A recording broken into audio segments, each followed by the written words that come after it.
Mirgul Kali translates from her native Kazakh. Her translation of short stories by classic and contemporary Kazakh writers appeared in Tupelo Quarterly, Exchanges, the Massachusetts Review, Gulf Coast, and other publications. She received a Heim Translation Fund Grant and a Penn Translates Award for her translation of Baqytgul Sarmekova's To Hell with Poets, a short story collection forthcoming from Tilted Axis Press in 2024. She holds an MFA in Literary Translation from the University of Iowa, where she was an Iowa Arts Fellow. Please share your feedback on this episode either on the Spotify app or through the link provided in the show notes. You can follow Harshaniyam Podcast on Spotify, Apple, or search any of your favorite podcasting apps. Welcome to our podcast, Harshaniyam Mirgul. Thank you, Anil. I'm delighted to be here. You are trained as an engineer and worked in the oil and gas industry. How did you get into translation? Well, I was always into books. You can say I was obsessed with books since I was very young. And growing up, I knew I wanted reading, writing, and working with language to be part of whatever I do as an adult. But I was also a kid from a small town in Kazakhstan, from a working class family. And so I didn't really know what options were available to me in this field. I knew I could teach literature at school or be a writer. Those two things, I thought of those two things as possible avenues. But when I was graduating from high school, teaching was not interesting to me, and writing seemed a frivolous profession, especially for someone whose parents saw as a person who would help improve the economic situation of our family. I chose engineering because engineering was familiar to me. My dad was an electrician. My mom was a construction laborer. And so I went to Moscow State Civil Engineering University in Russia. I worked for 15 years for various engineering and construction companies. And during that time, I moved to the U.S. About 7 or 8 years ago, I guess when I moved to the U.S., like every immigrant, I sought a community of people from my country. I wanted to connect to my language and culture. And I got involved with this organization that organized cultural events for Central Asian diaspora in Bay Area in California. And occasionally I translated Kazakh literary texts for them. I would take this work home and work in evenings or weekends. And I suddenly realized when I was doing that it made me very happy. It was so much joy and a sense of fulfillment. And I realized it was because it had those three things that I knew as a child were important for me: writing, reading, and language. And so at that point, even without knowing what a literary translation was, I said to myself, I'm going to do literary translation. Okay. How did you start doing it? Which is your first notable translation? It was a short story by Almaz Mirzahmet. It's called, in Kazakh, it's called Baqytgul, and I forgot how I translated it into English. I always translate because stories strike me, like invoke an emotion in me. And then I'm just interested in how to translate that emotion and maybe invoke that same emotion in readers. So that was one of the first stories. You were in Alta Emerging Translate Mentorship Program, where Madhu Kaza she has been your mentor. Please tell us about the modalities of the program and what are your learnings. So, Alta mentorship is pretty much unstructured. It's anything you and your mentor wanted to make. You decide how often you want to meet, what format you want these meetings to take, and what you want to accomplish during this mentorship. But basically, it's a mentor assigned to an emerging translator. They meet usually once a month or less or more, and then translate. The translator translates, and the mentor comments, and they discuss the translation. So it was a very helpful program for me. First of all, because I rethought how I approach translation after this program.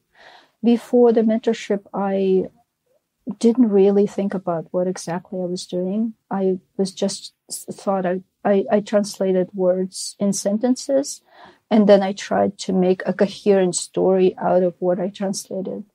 And as I said, I tried to evoke emotion. But when we met with Madhu Kaza, who is herself a translator, a writer, and an academic, she started asking these questions that were basically fundamental questions of literary translation. She would say, what is this text trying to do? What is it trying to convey?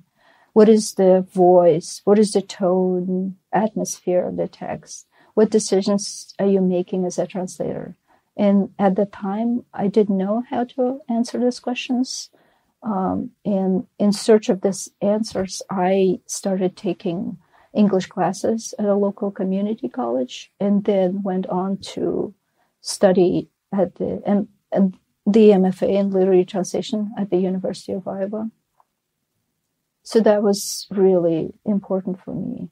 And the other thing that was helpful is this mentorship helped me make connections in literary translation community and opened doors for me. So as someone who was unpublished before the mentorship, I felt that having that on my resume made me more made editors maybe more open to my submissions.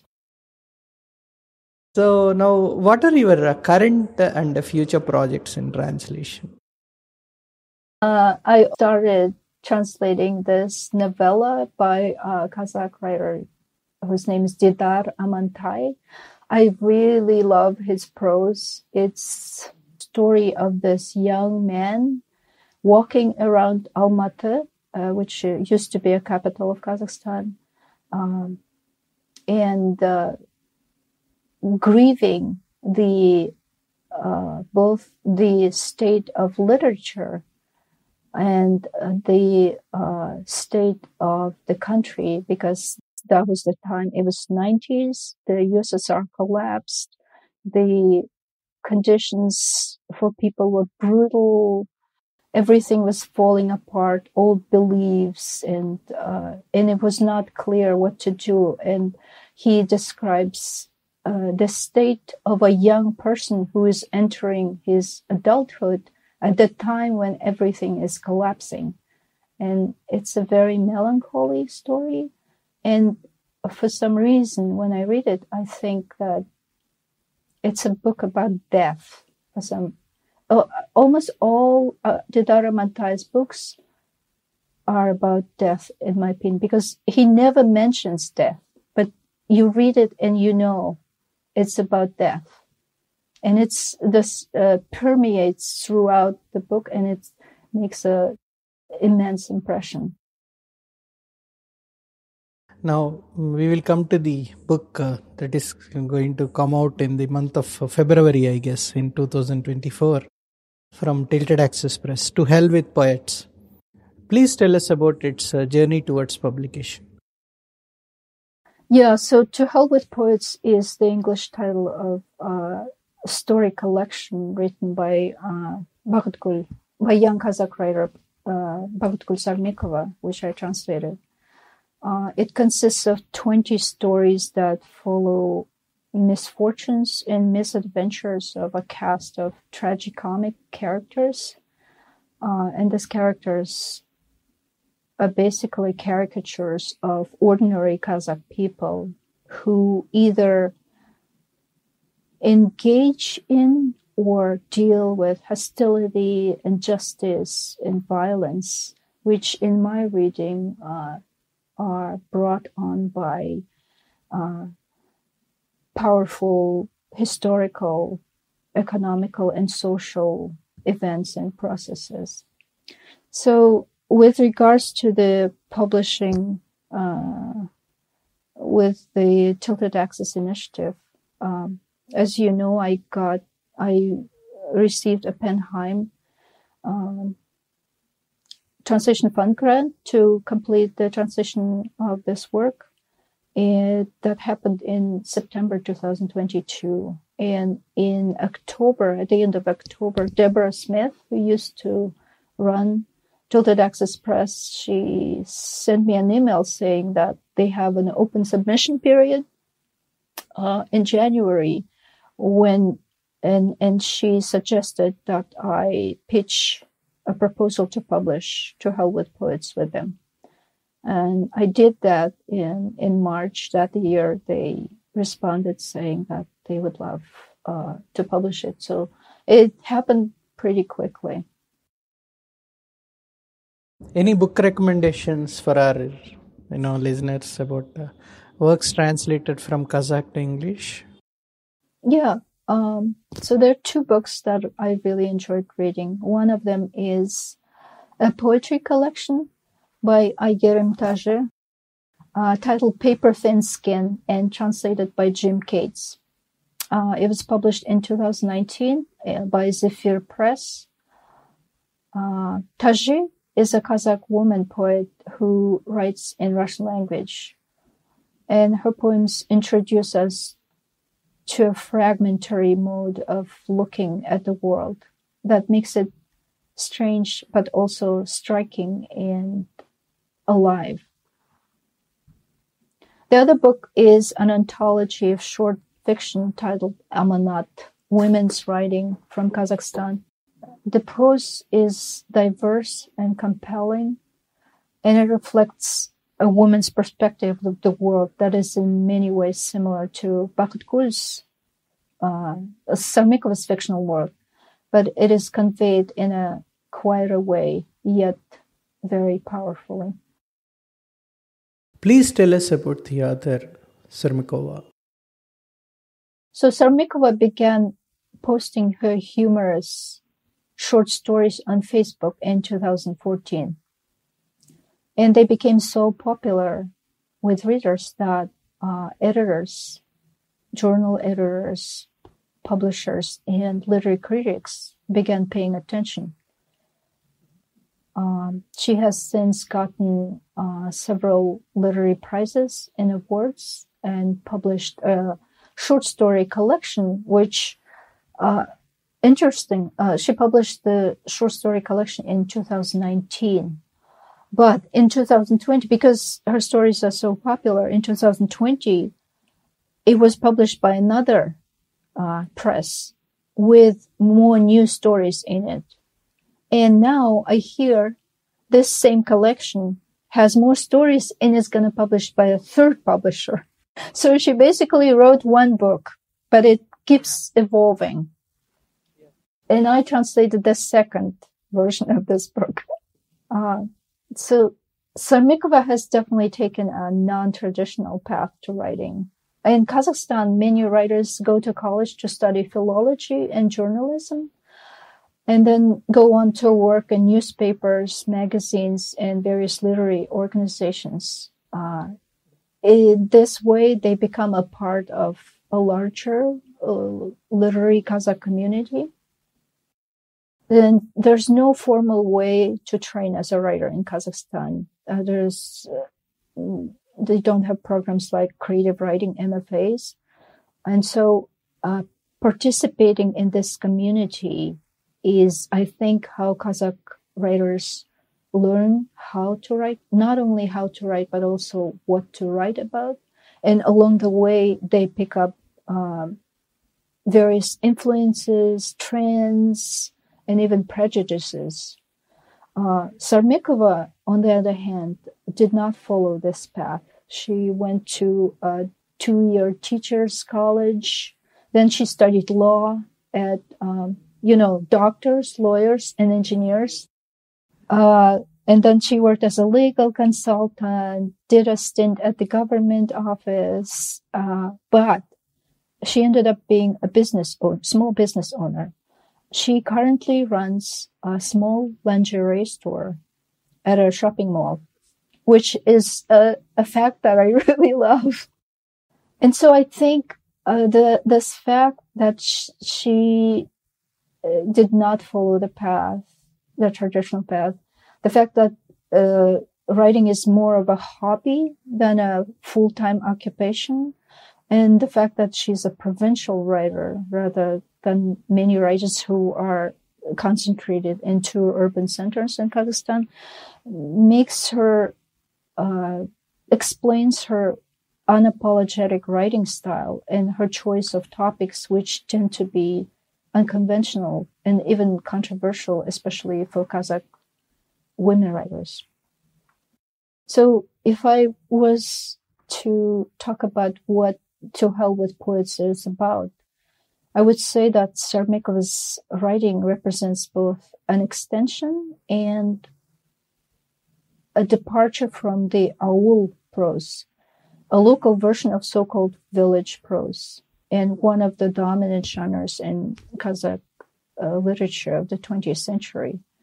Well, Aul, which means village in Kazakh, is historically a small group of closely related migrant households, which later became a rural settlement that sustained itself by livestock breeding and agriculture.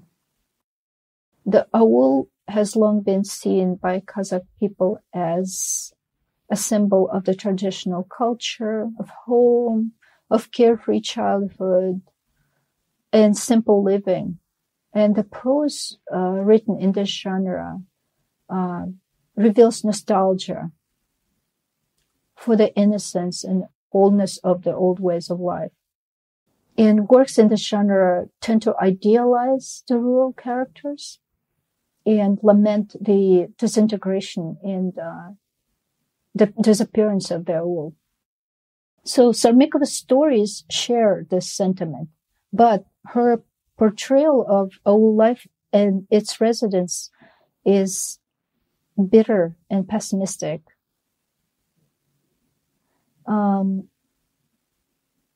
She was born in 1989, right before the collapse of USSR. In one of the interviews, she mentioned that growing up, she saw how people around her struggled to survive during those times.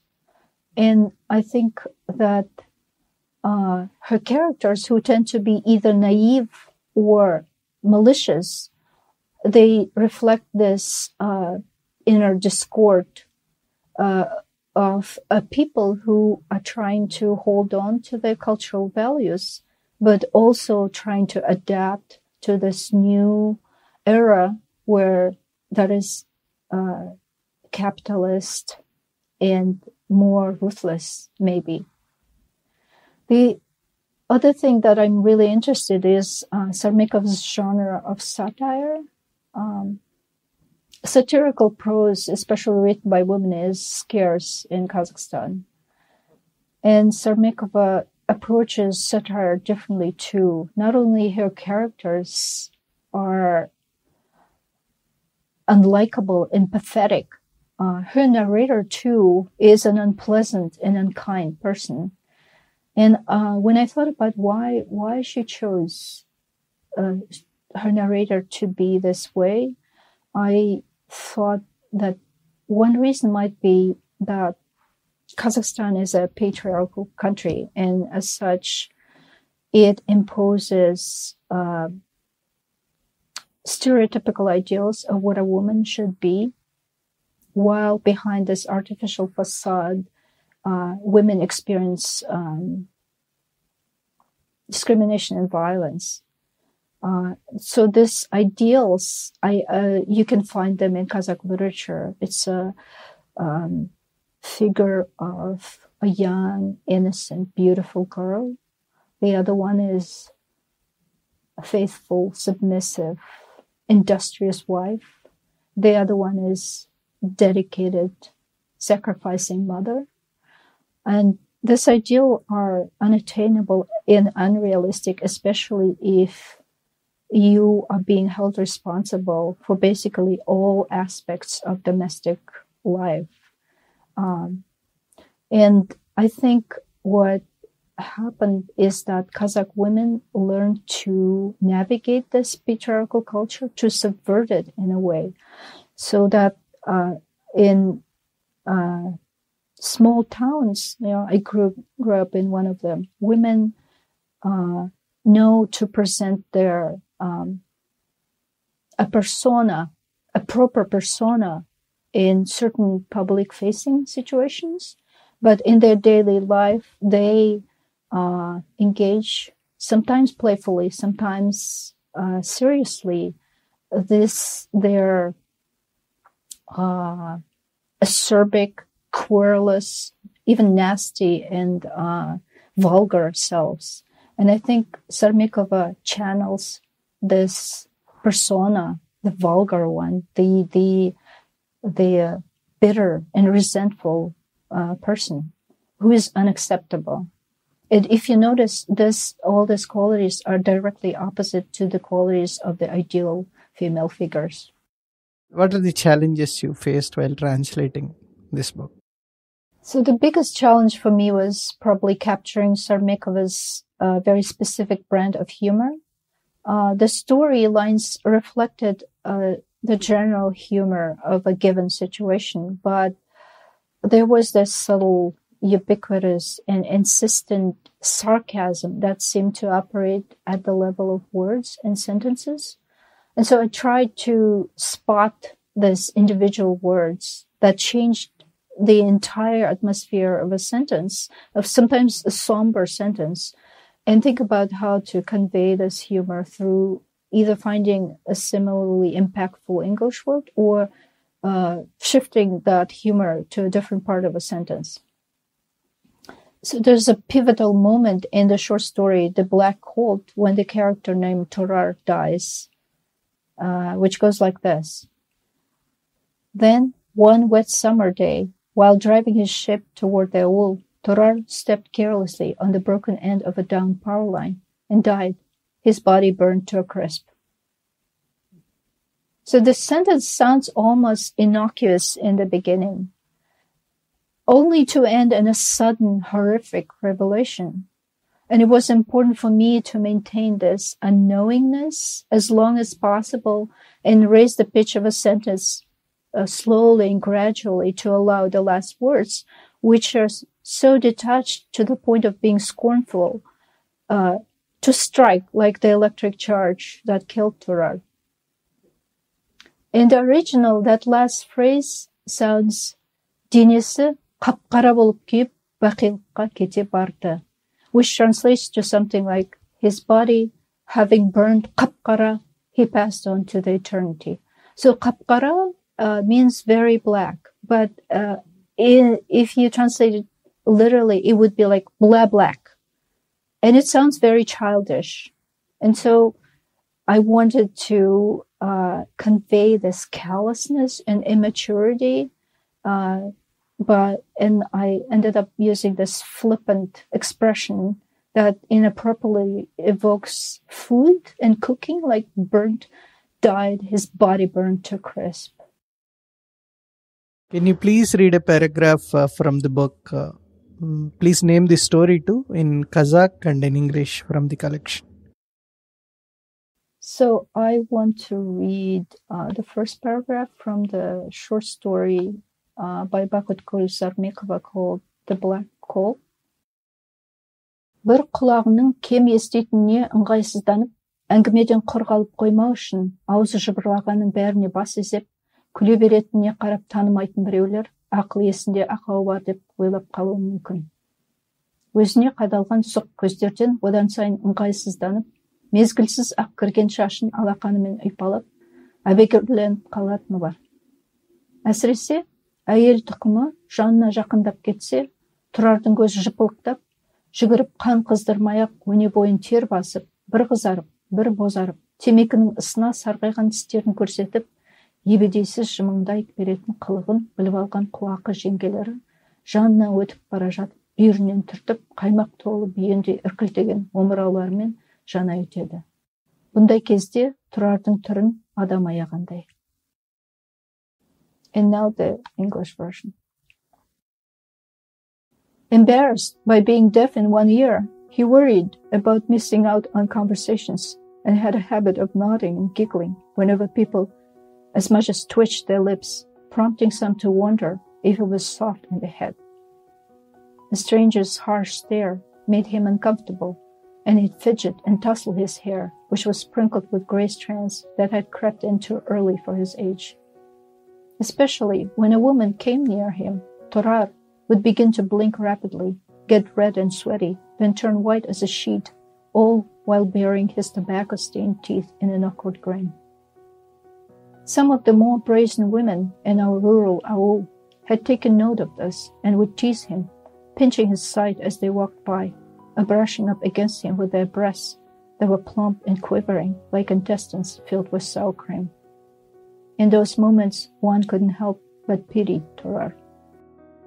Thank you for your time. It has been such an engaging conversation. Thank you very much. I hope so. Thank you, Anil. It was really fun to talk to you. You're such a warm person. It was easy.